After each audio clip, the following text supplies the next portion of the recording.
Quand la fièvre de mon bébé est montée à 40, le médecin a dit, les jeunes mères paniquent souvent pour rien. Ma belle-mère ricana. Mon mari ajouta, elle est toujours trop anxieuse. J'ai juste bercé mon bébé. Puis ma fille de 7 ans s'avança avec son ours en peluche et dit, Dr Brown, dois-je vous dire ce que grand-mère a donné au bébé à la place de son vrai médicament? L'hôpital devint glacial. Avant de commencer l'histoire, n'oubliez pas de laisser un like et de vous abonner à la chaîne pour voir plus d'histoires comme celle-ci. Au moment où ma fille de 7 ans, Hazel, se tenait dans ce service de pédiatrie, serrant contre elle son vieil ours en peluche et fixant le Dr Brown, j'ai su que notre famille ne serait plus jamais la même. Sa petite voix a fendu le chaos comme une lame dans la soie. Et à cet instant, tous les adultes dans la pièce ont retenu leur souffle. Les néons grésillaient au-dessus de nous, projetant des ombres dures sur des visages qui allaient me hanter à jamais. Je m'appelle Nan Porter. J'ai 32 ans, je suis mère de 2 enfants. Jusqu'à cette nuit effroyable de février, je croyais que mon mari Grant et sa mère Béatrice étaient de mon côté. Je pensais que les petites tensions dans notre foyer n'étaient que des frictions familiales normales. Je pensais que mes inquiétudes concernant la santé de mon bébé n'étaient que des angoisses de jeune maman. Je pensais que lorsque mon mari me qualifiait d'anxieuse et de surprotectrice, il essayait de me calmer par amour. J'avais tort sur toute la ligne. Ceci est l'histoire de la manière dont la fièvre de 40 degrés Celsius de mon bébé a révélé une trahison si profonde qu'elle a brisé tout ce que je pensais savoir sur les personnes que j'aimais le plus. C'est l'histoire de comment l'amour perverti d'une grand-mère est devenu un poison. Comment la loyauté aveugle d'un père s'est transformée en négligence et comment le courage d'une fillette de 7 ans a sauvé la vie de son petit frère alors que tous les adultes autour de lui l'avaient abandonné. Mais laissez-moi vous présenter les personnes qui ont façonné ce cauchemar, car vous devez comprendre qui elles étaient pour saisir l'ampleur de leurs actes. Mon mari, Grant Porter, 34 ans, travaillait comme banquier d'affaires dans un prestigieux cabinet de Minneapolis. Il avait cette façon de vous faire sentir insignifiant lorsque vous n'étiez pas d'accord avec lui, toujours armé de sa logique et de ce demi-sourire condescendant qui suggérait que vous ne compreniez tout simplement pas la situation dans son ensemble. Les femmes le trouvaient charmant, ses collègues le disaient brillant et sa mère, elle, le qualifiait de parfait. Et cela aurait dû être mon premier signal d'alarme. Béatrice Porter, 68 ans, avait élevé 3 enfants qui avaient réussi et ne laissait personne l'oublier. Elle avait emménagé avec nous 6 semaines avant cette terrible nuit, soi-disant pour se remettre d'une opération de la hanche. Mais avec le recul, je me demande si l'opération n'était pas simplement une excuse pour infiltrer nos vies. Elle avait cette manière de formuler des critiques enrobées d'inquiétude, comme une lame de rasoir cachée dans de la barbe à papa. Oh, Nadine, ma chérie. J'essaie seulement d'aider, disait-elle après avoir sapé chaque décision parentale que je prenais. Ensuite, il y avait ma fille, Hazel, 7 ans, avec des yeux d'une vieille âme. Elle remarquait tout, mais avait appris à rester silencieuse lorsque sa grand-mère nous rendait visite. Hazel avait un ours en peluche nommé Dr Brown, un cadeau de mon défunt père, qui avait été pédiatre à l'hôpital pour enfants de Minneapolis pendant 30 ans. Papa est mort quand Hazel avait 4 ans, mais elle transportait cet ours partout, comme si elle portait un morceau de lui avec elle.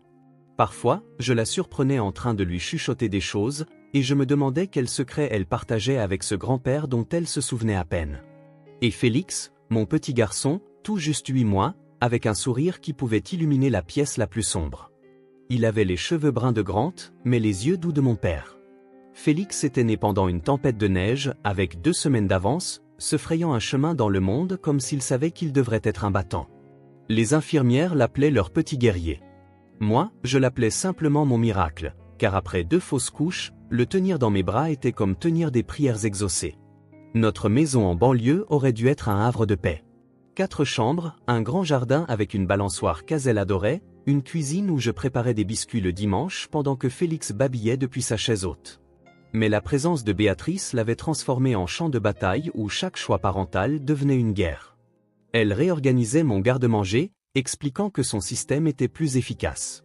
Elle repliait les vêtements du bébé, notant que sa méthode évitait les plis. Elle planait au-dessus de moi pendant que je préparais les biberons de Félix, soupirant de façon théâtrale en voyant le lait maternisé que j'utilisais. L'allaitement, c'est ce qu'il y a de mieux, disait-elle, sachant pertinemment que j'avais eu des difficultés avec ma production de lait et que je portais une énorme culpabilité à ce sujet. Grant se contentait d'acquiescer, ajoutant « Maman n'a pas tort, non ». Le matin où tout a basculé a commencé comme n'importe quelle autre bataille de notre guerre permanente. Félix avait été agité toute la nuit, Et je savais que quelque chose n'allait pas. Appelez ça l'intuition maternelle ou la paranoïa, mais je le sentais au plus profond de moi. Quand j'ai pris sa température et que j'ai vu 38,3 degrés Celsius, j'ai attrapé le Tylenol pour nourrisson que notre pédiatre avait prescrit pour les douleurs de dentition et la fièvre. C'est à ce moment-là que Béatrice est apparue dans l'encadrement de la porte de la nurserie, tel un spectre, le visage déformé par la désapprobation. Grant se tenait derrière elle, déjà habillé pour le travail, consultant son téléphone pendant que sa mère se préparait à lancer une nouvelle attaque contre ma compétence. Aucun d'eux ne pouvait voir ce que je voyais dans les yeux de Félix ce matin-là. Aucun d'eux n'a reconnu la tempête qui approchait, mais Hazel, si. Elle se tenait dans le couloir, serrant Dr Brown contre elle, observant tout se dérouler avec ses yeux si perspicaces. Si seulement j'avais su alors ce qu'elle portait en elle. Quel terrible secret Béatrice l'avait forcé à garder. Peut-être aurais-je pu empêcher ce qui allait suivre. La vie dans notre banlieue de Minneapolis avait autrefois eu l'air de se dérouler à l'intérieur d'une carte de Noël. Des rues bordées d'arbres, des voisins qui saluaient de la main depuis leurs allées, le bruit des enfants jouant jusqu'à ce que les lampadaires s'allument. Notre maison coloniale de 2 étages, avec ses volets bleus et son porche enveloppant, avait été notre maison de rêve lorsque Grant et moi l'avions achetée 5 ans auparavant. Maintenant, avec Béatrice installée dans notre chambre d'amis telle une force d'occupation, elle ressemblait davantage à une prison où j'étais constamment en procès. La routine matinale était devenue une danse prudente d'évitement. Je me réveillais à 5h30 pour avoir une heure de paix avec Félix avant que la maisonnée ne s'agite. Ces moments de calme, à lui donner son biberon pendant que le lever du soleil peignait la cuisine en or, étaient les seuls moments où je me sentais encore moi-même. Félix attrapait mon doigt de sa petite main, ses yeux rivés sur les miens avec une confiance totale, et je lui chuchotais des promesses de le protéger de tout ce qui est nuisible dans ce monde. Je n'aurais jamais imaginé que le mal viendrait de l'intérieur de notre propre maison. Vers 7 heures, Béatrice descendait les escaliers, son peignoir de soie flottant derrière elle comme une reine entrant à la cour.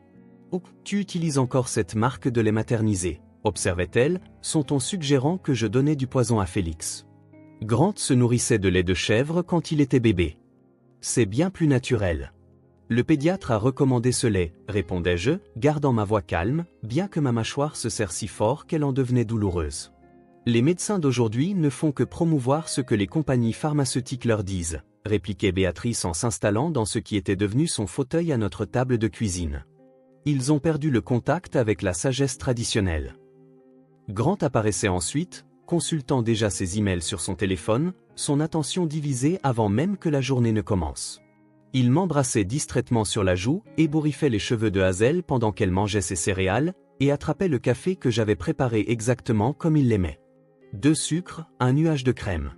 Il ne disait plus jamais merci. Béatrice était là depuis 6 semaines, et pendant ce temps, Grant était passé de mon partenaire au fils de sa mère, défendant chacun de ses commentaires, validant chacune de ses critiques. « Maman a raison à propos du lait », disait-il, sans lever les yeux de son écran. Peut-être devrions-nous chercher des alternatives. Notre pédiatre a 30 ans d'expérience, lui rappelai-je. Ma mère aussi, rétorquait-il. Et cela mettait fin à la discussion. Hazel avait développé une stratégie d'observation silencieuse. Elle mangeait son petit déjeuner rapidement, puis disparaissait dans sa chambre pour se préparer pour l'école. Je la trouvais là, parlant doucement à Dr Brown, la fourrure usée de l'ours en peluche témoignant d'années d'amour. Parfois, elle arrêtait de parler quand j'entrais, et une lueur de quelque chose traversait son visage. De la peur? De la culpabilité? J'aurais dû prêter plus d'attention à ces moments. « Tout va bien, ma chérie ?» demandai-je, m'asseyant sur son lit pour lui tresser les cheveux. « Oui, maman », répondait-elle, mais ses doigts se resserraient sur Dr Brown. Les batailles avec Béatrice s'étendaient à tous les aspects des soins aux enfants. Elle s'était érigée en autorité sur tout, des horaires de sommeil aux heures de repas. « Les bébés doivent apprendre à s'apaiser seuls », déclarait-elle lorsque Félix pleurait. « Tu crées de mauvaises habitudes en répondant à chaque petit gémissement. »« Il a 8 mois, argumentai-je. Il pleure quand il a besoin de quelque chose. »« Tu le rends faible, » intervenait Grant, faisant écho à sa mère. « Maman a élevé 3 enfants avec succès. » Ce que je voulais crier, c'est que l'un de ces enfants qui avait réussi était maintenant un homme incapable de se forger une opinion sans l'approbation de sa mère. Mais je me mordais la langue, prenais mon bébé en pleurs et sentais le regard désapprobateur de Béatrice me brûler le dos. La maison elle-même portait les stigmates de l'invasion de Béatrice. Ma cuisine soigneusement organisée avait été réaménagée selon ses préférences. La nurserie, que j'avais décorée de jaune et de vert tendre, présentait désormais des objets qu'elle avait achetés, des cristaux pour l'énergie positive, des diffuseurs d'huiles essentielles pour le bien-être naturel, et des livres sur la médecine alternative empilés sur la table à langer. Chaque ajout semblait effacer un peu plus ma présence dans ma propre maison. Ces huiles sont bien meilleures que ces médicaments chimiques, m'avait-elle dit un après-midi, en disposant des flacons ambrés sur la commode de Félix. Lavande pour le sommeil, eucalyptus pour la congestion, arbre à thé pour les infections. Le médecin de Félix n'a approuvé aucune de ces huiles, avais-je protesté. Les médecins ne savent pas tout, avait-elle répondu avec ce sourire supérieur. Les mères soignent les bébés depuis des milliers d'années sans leur approbation. Grant était entré pendant cette conversation, et au lieu de me soutenir, il avait dit « Les huiles de maman ne peuvent pas faire de mal, non. Pourquoi es-tu si réfractaire à tout ce qu'elle suggère ?» C'était la question qui planait sur notre foyer comme un nuage d'orage. Pourquoi étais-je si difficile? Pourquoi ne pouvais-je pas apprécier l'aide de Béatrice? Pourquoi étais-je si anxieuse, si contrôlante, si peu disposée à accepter la sagesse de quelqu'un de plus expérimenté? Avec le recul, je réalise que je n'étais pas anxieuse. J'étais terrifiée. Une partie primale de moi reconnaissait le danger avant que mon esprit conscient ne puisse le nommer. Cet après-midi-là, la température de Félix a grimpé régulièrement malgré la dose de Tylenol que j'avais réussi à lui donner le matin. À 13 h, le thermomètre indiquait 39 degrés Celsius, et ses babillages joyeux habituels avaient été remplacés par un gémissement faible et persistant qui me serrait la poitrine d'inquiétude. Ses joues étaient cramoisies, et quand je le prenais dans mes bras, son petit corps irradiait de chaleur à travers son pyjama. « Béatrice, j'appelle le pédiatre », annonçai-je, attrapant mon téléphone tout en berçant doucement Félix contre mon épaule. Elle leva les yeux de ses mots croisés, ses yeux calculateurs m'étudiant par-dessus ses lunettes de lecture. « Pour une petite fièvre. » « Honnêtement, non, tu vas leur faire croire que tu es une de ces mères hystériques qui appellent pour le moindre rhume. » J'ai composé le numéro quand même, mes mains tremblant légèrement alors que les gémissements de Félix s'intensifiaient. L'infirmière qui a répondu était patiente mais routinière. Continuez avec le Tylenol comme prescrit. Alternez avec des bains tièdes et surveillez sa température. Si elle dépasse 40 degrés Celsius ou s'il montre des signes de détresse, amenez-le aux urgences. Après avoir raccroché, j'ai donné à Félix une autre dose de médicaments en le regardant attentivement avaler. Béatrice se tenait dans l'encadrement de la porte, sa désapprobation irradiant comme la chaleur d'une fournaise. Tous ces produits chimiques dans son petit système. Pas étonnant qu'il soit malade. Son corps essaie de se détoxifier. Le médicament l'aide, dis-je fermement, en vérifiant l'heure. Je dois aller chercher Hazel à l'école dans 20 minutes. Laisse-moi Félix, proposa Béatrice, sa voix soudainement mielleuse. Tu as l'air épuisée, ma chérie. Le contact d'une grand-mère pourrait être exactement ce dont il a besoin. J'ai hésité, chacun de mes instincts hurlant non. Mais Félix avait commencé à se calmer légèrement et l'école n'était qu'à 10 minutes. 20 minutes aller-retour, peut-être 25 avec la circulation. Sa prochaine dose n'est pas avant 2 heures. S'il te plaît, garde-le juste dans tes bras et fais en sorte qu'il soit à l'aise. Bien sûr, sourit-elle en tendant les bras vers mon bébé. Tout ira bien, n'est-ce pas, mon précieux garçon? Le trajet vers l'école de Hazel me parut étrange. Mes mains agrippaient trop fort le volant, et je me suis surprise à accélérer, désespérée de rentrer à la maison. Quand Hazel est montée dans la voiture, elle a immédiatement demandé « Est-ce que Félix va bien ?» Il était très chaud ce matin. Il a de la fièvre, mais on s'en occupe, l'ai-je assuré, bien que les mots sonnent creux. Quand nous avons franchi la porte d'entrée, la maison était étrangement silencieuse.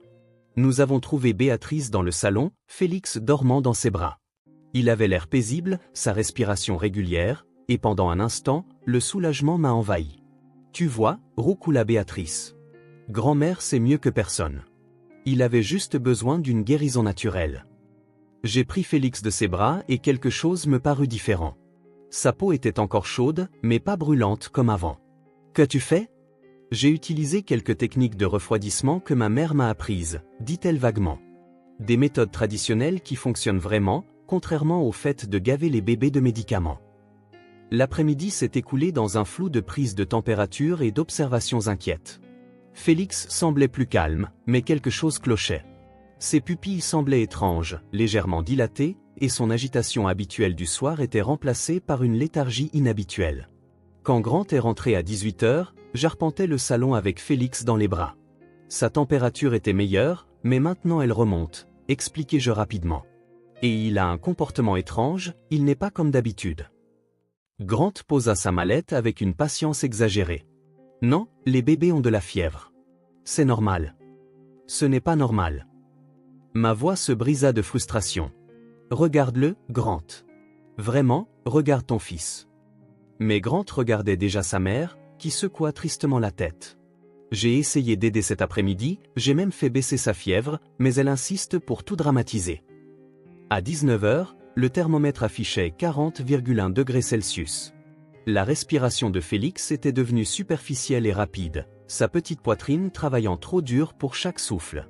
Son cri s'était transformé en un faible miaulement de chaton qui me terrifiait plus que n'importe quel hurlement n'aurait pu le faire. « Nous allons aux urgences maintenant », annonçai-je, attrapant le sac à langer avec des mains tremblantes. Grant leva les yeux au ciel, un geste si méprisant que je l'ai ressenti comme une gifle. « Tu surréagis encore. C'est exactement ce dont le thérapeute parlait, t'as tendance à sombrer dans les pires scénarios. » J'avais arrêté de voir ce thérapeute des mois auparavant, quand j'avais réalisé que Grant lui donnait des informations sélectives, me dépeignant comme une mère anxieuse tout en omettant le dénigrement constant de sa mère. « Maman, dis-lui qu'elle surréagit », Grant en appela à Béatrice.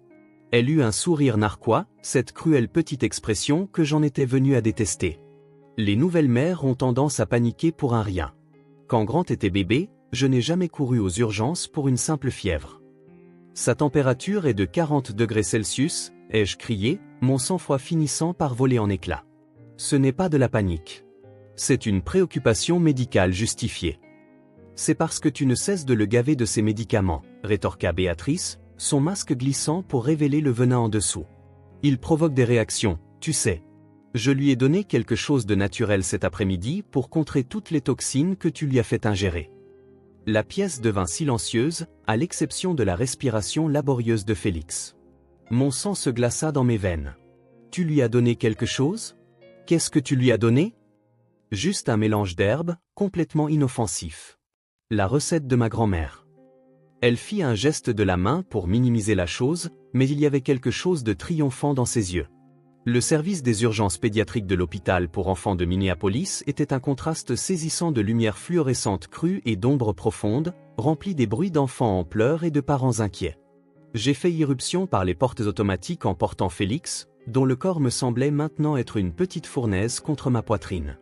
Hazel restait près de moi, serrant si fort Dr Brown que ses jointures étaient blanches. Grant nous suivait, son téléphone toujours à la main, envoyant furieusement des SMS qui, je le savais, étaient des plaintes à sa mère au sujet de ma réaction dramatique. L'infirmière de triage a jeté un coup d'œil à Félix et a immédiatement appelé un médecin. En quelques minutes, nous étions dans une salle d'examen où le Dr Brown, c'était vraiment son nom, une coïncidence cosmique qui fit que Hazel serra encore plus fort son ours en peluche, commença son évaluation. Il était plus jeune que mon père, peut-être au début de la quarantaine, avec des yeux bienveillants derrière des lunettes à monture métallique et des mains qui bougeaient avec une efficacité experte. « Depuis combien de temps a-t-il cette fièvre ?» demanda le Dr Brown, en plaçant son stéthoscope sur la petite poitrine de Félix. « Depuis ce matin, mais elle a grimpé à 40,1 degrés Celsius il y a environ 1 heure, expliquai-je, en essayant de garder ma voix stable. Je lui ai donné du Tylenol pour nourrisson à 9 h ce matin et de nouveau à 13h30, exactement comme prescrit. » Le médecin hocha la tête, puis son expression changea pour de l'inquiétude alors qu'il examinait les pupilles de Félix avec une lampe stylo. A-t-il pris d'autres médicaments aujourd'hui? Quoi que ce soit? C'est à ce moment-là que tout a basculé. Ma belle-mère lui a donné un mélange d'herbes cet après-midi pendant que j'allais chercher ma fille à l'école. Grant, qui boudait près de la porte, intervint soudainement. C'était inoffensif. Ma mère sait ce qu'elle fait. Elle a élevé 3 enfants. Ma femme est juste trop anxieuse à propos de tout. Le professionnalisme du docteur Brown resta intact, mais je vis sa mâchoire se contracter. Il se tourna vers Grant avec un regard mesuré qui aurait pu glacer le feu. « Monsieur, mélanger des remèdes à base de plantes avec des médicaments sur ordonnance chez les nourrissons peut provoquer des réactions graves. Certaines herbes interagissent dangereusement avec l'acétaminophène. Nous devons savoir exactement ce qui a été donné. » Je ne sais pas ce qu'il y avait dedans, admis-je, la voix brisée. Elle ne veut pas me dire les ingrédients. Elle a juste dit que c'était la recette de sa grand-mère.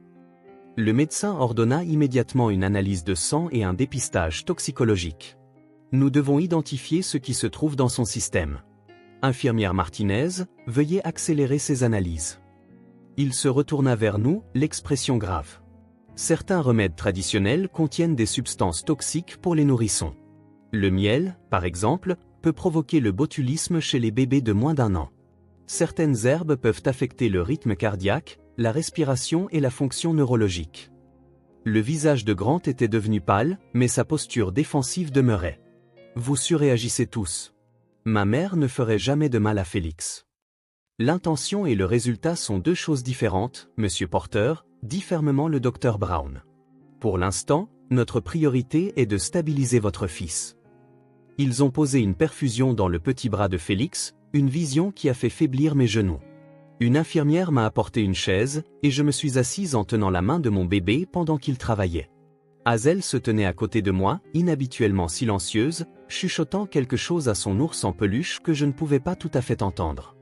1 heure s'est écoulée dans un tourbillon de terminologie médicale et de procédures. La respiration de Félix était surveillée en permanence, les niveaux d'oxygène vérifiés toutes les quelques minutes. Les résultats sanguins sont revenus, montrant des enzymes hépatiques anormales et des signes d'interaction de plusieurs substances. L'expression du docteur Brown est devenue de plus en plus sérieuse en examinant les résultats. Madame Porter, nous devons admettre Félix immédiatement. Ces analyses de sang montrent des niveaux préoccupants qui nécessitent une surveillance étroite.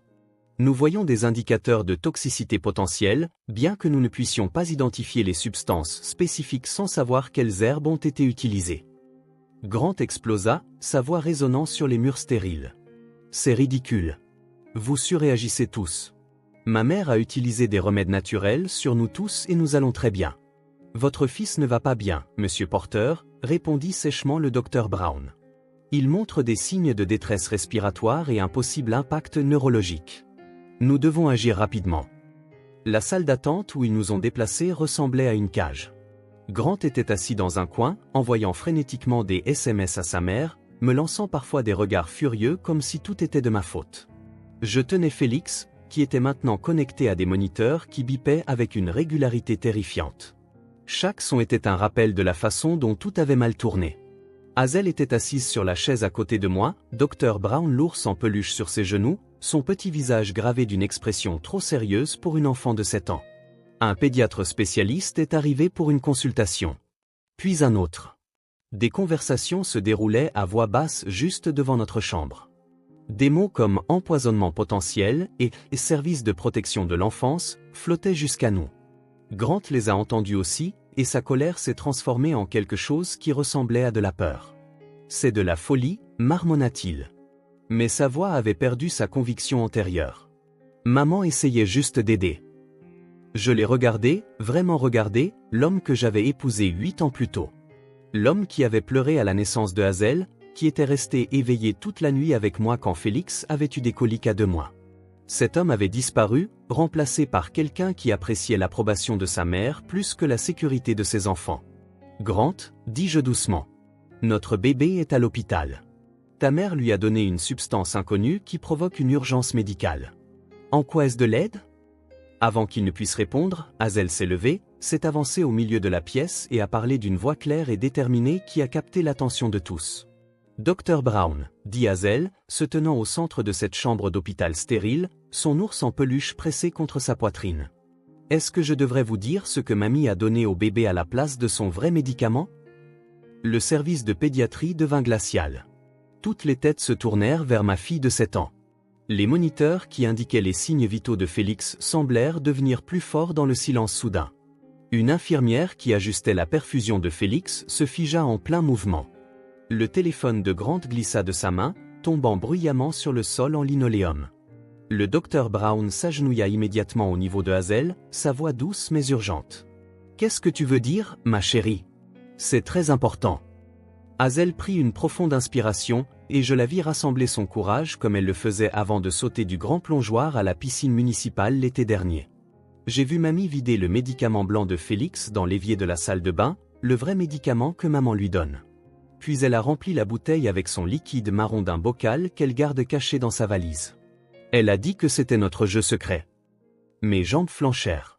Je m'effondrai sur la chaise la plus proche, tenant toujours Félix pendant que la pièce éclatait en un chaos contrôlé. Le docteur Brown se releva rapidement, appelant la sécurité et du personnel supplémentaire. Le visage de Grant était passé du pâle au gris, sa bouche s'ouvrant et se fermant sans qu'aucun son en sorte. « Hazel, » continua le docteur Brown, maintenant son ton doux malgré l'urgence. « Quand as-tu vu cela se produire ?»« Il y a 2 semaines, » dit Hazel, sa petite voix ferme. « Le lendemain du jour où mamie a emménagé. Elle m'a dit que si je le disais à quelqu'un, maman et papa divorceraient et que ce serait de ma faute. Elle a dit que je devrais choisir avec qui vivre et que l'autre parent me détesterait pour toujours. Mais Félix est vraiment malade. Et mon vrai docteur Brown, mon nounours, il porte le nom de mon grand-père qui était médecin. Et maman dit toujours que les médecins aident les gens à dire la vérité quand quelqu'un est malade. 2 semaines. Mon bébé recevait des substances inconnues à la place de ses médicaments prescrits depuis 2 semaines. Chaque dose que j'avais soigneusement mesurée et lui avais donnée, pensant l'aider avec ses douleurs de dentition, ses petites fièvres, les inconforts normaux de la petite enfance, avait été la concoction de Béatrice. Elle le faisait tous les jours, continua Hazel, des larmes coulant maintenant sur son visage. Parfois 2 fois par jour. Elle attendait que maman aille aux toilettes ou fasse la lessive, et elle les échangeait très vite. Elle avait différents bocaux pour différents médicaments, du liquide marron pour le médicament contre la fièvre, une pâte verte pour le gel de dentition, et quelque chose de transparent pour les gouttes contre les gaz. Le docteur Brown attrapa immédiatement le téléphone de la chambre, sa voix vive et professionnelle. « J'ai besoin du centre antipoison en ligne immédiatement et envoyer la sécurité à la résidence du patient tout de suite. Nous avons besoin que toutes les substances de la chambre de la grand-mère soient testées. » Il se tourna vers moi. « Madame Porter, avez-vous la procuration pour les décisions médicales ?» « Oui, réussis-je à murmurer, ma voix à peine audible par-dessus les battements de mon cœur. »« Non, attendez, » Grant retrouva enfin sa voix, s'avançant. « C'est une sorte de malentendu. Hazel est confuse. Les enfants inventent des choses. »« Elle n'invente rien, » cria Hazel, stupéfiant tout le monde par sa véhémence. « J'ai pris des photos avec le vieux téléphone de maman, celui sur lequel tu me laisses jouer à des jeux. » Elle sortit mon vieil iPhone de sa poche, celui que nous lui avions donné pour des applications éducatives. Je savais que c'était mal, mais mamie m'a fait peur, alors j'ai pris des photos au cas où Félix tomberait malade. La pièce redevint silencieuse alors que Hazel ouvrait l'application photo avec le mot de passe que je lui avais enseigné. Elles étaient là, des photos floues mais sans équivoque de Béatrice vidant des médicaments, remplissant des flacons à partir de bocaux maçonnes, et même une d'elles faisant un geste menaçant vers Hazel avec son doigt sur les lèvres. « Mon Dieu !» souffla Grant, reculant jusqu'à heurter le mur. En moins d'1 heure, la police arriva chez nous avec Béatrice, qui avait été forcée de rendre sa valise et son contenu. Elle entra aux urgences de l'hôpital menottée, sa façade de grand-mère parfaite complètement brisée. Les bocaux maçonnes furent immédiatement testés par le laboratoire de l'hôpital. « J'aidais » hurla Béatrice alors que les officiers l'interrogeaient, sa voix résonnant dans le service des urgences. « Ces médicaments sont du poison. Je le sauvais. Les remèdes naturels sont meilleurs. » Les résultats des tests sont revenus en quelques heures grâce au protocole d'urgence. Le liquide marron contenait de la belladone, du miel et des herbes broyées, y compris de la digitale, toutes potentiellement mortelles pour les nourrissons. La substance verte contenait de l'huile de menthe poivrée suffisamment concentrée pour causer des problèmes respiratoires chez les bébés.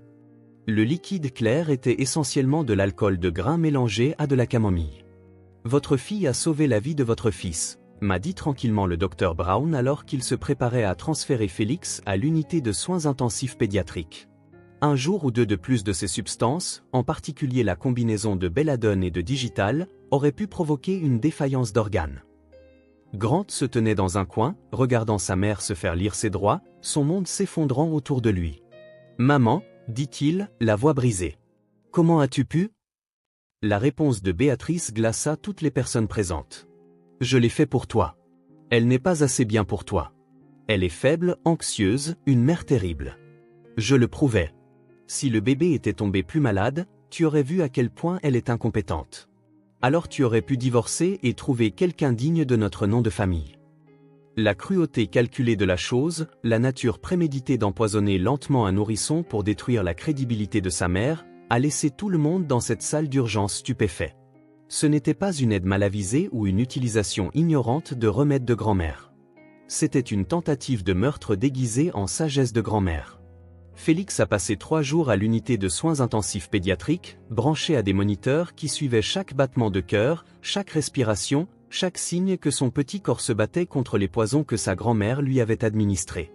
Je n'ai jamais quitté son chevet, dormant dans le fauteuil inconfortable à côté de son berceau, me réveillant chaque fois qu'une infirmière venait vérifier ses constantes.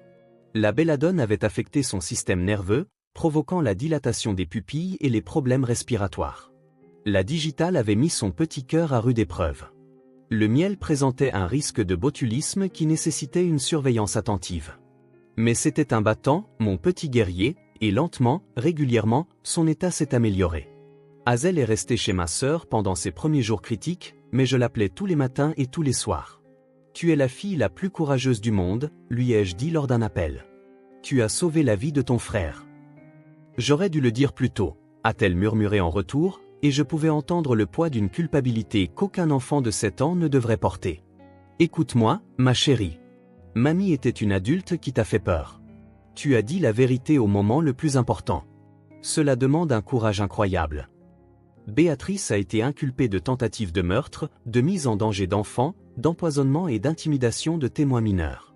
Son avocat a tenté de plaider la capacité diminuée, affirmant qu'elle croyait aider.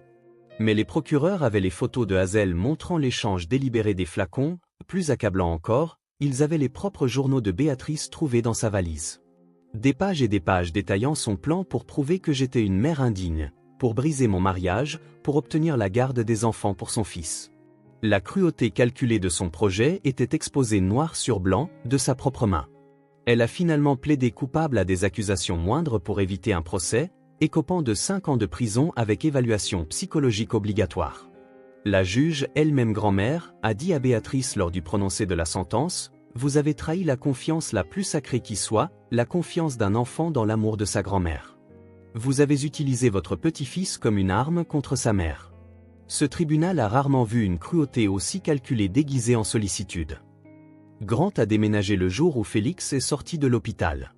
Il ne pouvait regarder aucun de nous, la honte et la culpabilité le rongeant de l'intérieur. Lors de notre procédure de divorce 6 mois plus tard, son avocat a mollement tenté de prétendre que j'étais une mère anxieuse, mais les dossiers de l'hôpital, les rapports de police et le témoignage courageux de Hazel ont brossé le vrai tableau. Grant avait permis les abus de sa mère par un aveuglement volontaire, choisissant son approbation plutôt que la sécurité de ses enfants. « Je suis désolé », a-t-il dit après avoir signé les papiers du divorce. « J'aurais dû t'écouter. J'aurais dû les protéger. »« Oui », ai-je répondu simplement. « Tu aurais dû. » Il envoie de l'argent régulièrement, plus que ce qu'exige l'ordonnance du tribunal. Il envoie des lettres aux enfants que je les laisse lire quand ils sont prêts. Mais reconstruire la confiance avec eux prendra des années, si cela se produit un jour. Hazel a dit à sa thérapeute qu'elle a peur de lui maintenant, peur qu'il choisisse quelqu'un d'autre à sa place à nouveau. C'est son fardeau à porter. Notre maison est différente maintenant, plus légère, plus sûre. J'ai redécoré la chambre d'amis, la transformant en un atelier d'art pour Hazel. Elle peint des tableaux de notre famille de 3, incluant toujours Dr Brown l'ours en peluche, ajoutant parfois une silhouette pâle de son grand-père veillant sur nous. Félix, maintenant âgé de 14 mois, s'épanouit. Il marche sur des jambes solides, dit « maman » et « Az » pour sa sœur, et son rire remplit notre maison de joie au lieu de peur. Le pédiatre qui a sauvé la vie de Félix, le Dr Brown, est devenu un ami. Il a témoigné lors de la condamnation de Béatrice sur la gravité de ce qui aurait pu se produire. Il a également écrit une lettre au Conseil de l'Ordre des médecins sur l'importance de croire les mères lorsqu'elles disent que quelque chose ne va pas avec leurs enfants. L'instinct maternel, a-t-il écrit, est souvent rejeté comme de l'anxiété. Dans ce cas, l'anxiété d'une mère était la seule chose qui se dressait entre son enfant et une tragédie potentielle. Je ne me remets plus en question. Quand cette voix intérieure parle, j'écoute. J'ai appris que ce que les autres qualifiaient d'anxiété était en fait mon intuition qui hurlait des avertissements. J'ai appris que maintenir la paix ne vaut pas la peine de risquer la sécurité de ses enfants. J'ai appris que la famille n'est pas une question de sang, mais de ceux qui se présentent pour protéger les plus vulnérables. Hazel garde maintenant Dr Brown l'ours sur une étagère dans sa chambre, disant qu'elle devient trop grande pour le transporter partout. Mais parfois, Quand elle pense que je ne regarde pas, je la vois le prendre et lui chuchoter des choses. Je pense qu'elle lui raconte sa journée, les nouveaux mots de Félix, comment nous allons bien maintenant. Je pense qu'elle dit à la mémoire de son grand-père qu'elle a tenu sa promesse de protéger son frère. Un soir, alors que je bordais les 2 enfants, Hazel m'a demandé « Maman, es-tu toujours triste à propos de papa et mamie ?» J'ai réfléchi attentivement avant de répondre « Je suis triste qu'ils aient fait des choix qui ont blessé notre famille, mais je ne suis pas triste de là où nous en sommes maintenant. Nous sommes en sécurité. Nous sommes en bonne santé. Et nous nous avons les uns les autres. » Félix a tendu la main depuis son berceau, babillant joyeusement, et Hazel a souri. « On est bien, n'est-ce pas, maman ?»« Oui, ma chérie, » ai-je dit en les embrassant tous les deux pour la nuit. « On est bien. » L'histoire que j'ai partagée avec vous n'est pas seulement une histoire de survie. C'est une histoire sur le pouvoir de la vérité, le courage des enfants et la force de l'instinct d'une mère. Il s'agit de reconnaître que les menaces les plus dangereuses se présentent souvent sous des dehors de familiarité et de fausses sollicitudes. Si mon histoire aide ne serait-ce qu'un parent à faire confiance à son instinct, un enfant à trouver le courage de parler, ou une famille à reconnaître les signes avant-coureurs de la manipulation déguisée en amour, alors partagez cette douleur à un but. Si cette histoire a résonné en vous, veuillez la partager avec d'autres qui pourraient avoir besoin de l'entendre. Aimez cette vidéo si elle a touché votre cœur ou vous a ouvert les yeux. Commentez ci-dessous avec vos propres expériences de confiance en votre instinct lorsque tout le monde vous disait que vous aviez tort. Et s'il vous plaît, abonnez-vous à cette chaîne pour plus d'histoires réelles de survie, de courage et de triomphe sur ceux qui voudraient nuire aux innocents. Ensemble, nous pouvons créer une communauté où les mères sont crues, les enfants sont protégés, et où la famille est synonyme de sécurité, pas de sabotage. Rappelez-vous, vous n'êtes pas anxieuse. Vous êtes consciente. Vous ne surréagissez pas. Vous protégez. Faites-vous confiance. Vos enfants comptent sur vous.